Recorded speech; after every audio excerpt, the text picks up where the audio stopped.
વડોદરામાં સર્જાયેલા વિશ્વ રેકોર્ડમાં બીએપીએસ બાળ સત્સંગ મંડળ વેરાવળના 67 જેટલા બાળકોનો ઐતિહાસિક ફાળો મળ્યો છે।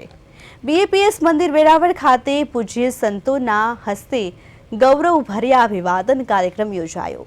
બીએપીએસ દ્વારા મહંત સ્વામી મહારાજના 92માં જન્મજયંતિ પ્રસંગે સત્સંગ દીક્ષા ગ્રંથના 315 શ્લોકોનું મુખપાઠ કરવામાં આવ્યું। વિશ્વ રેકોર્ડમાં યોગદાન બદલ વેરાવળ બીએપીએસ મંદિર ખાતે પૂજ્ય સંતોના હસ્તે 67 બાળકોનું ભવ્ય અભિવાદન કરવામાં આવ્યું। નિખાલસ મૂર્તિ શક્તિ અને સંસ્કારોથી વેરાવળનું નામ રાજ્યભરમાં ગૌરવપૂર્વક ઝળહળ્યું। માતા પિતા અને સંયોજકોની મહેનતને પણ પૂજ્ય સંતો દ્વારા બિરદાવવામાં આવી।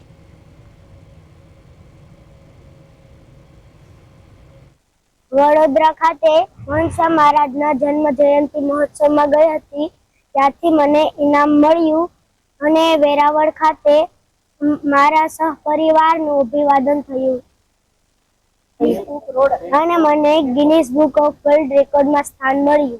જે ભવ્ય મહોત્સવ ઉજવાણો એ સત્સંગ દીક્ષા જે ગ્રંથનો જે મુખપાઠ કરેલો એવા જે બધા બાળકો જે 15,000થી વધુ બાળકોએ મુખપાઠનો લાભ લીધો અને એ ખાતે વિશ્વ રેકોર્ડ જે સ્થાપન થયો અને એમાંના જે બાળકો બધા એ અહીંયા વેરાવળ ગીર સોમનાથમાં 15 જેટલા બાળકોએ આ પ્રાપ્ત કરેલું છે। તો એવા જે સ્થાન પામેલા બાળકોનું આજના દિવસે બીએપીએસ સત્સંગ મંડળ વેરાવળ દ્વારા અહીંયા બાળકોનું ભવ્ય સ્વાગત કરવામાં આવેલું છે અને આ બાળકોને હારતોરા અને પુરસ્કાર આપી અને સન્માનિત કરવામાં આવેલા। તો તેમાં પૂજ્ય અખંડચંદ સ્વામીએ અને પૂજ્ય પરમલીલા સ્વામીએ બાળકોને ચાંદલો કરી આશીર્વાદ આપી અને ખૂબ એમને પ્રોત્સાહિત કરેલા છે।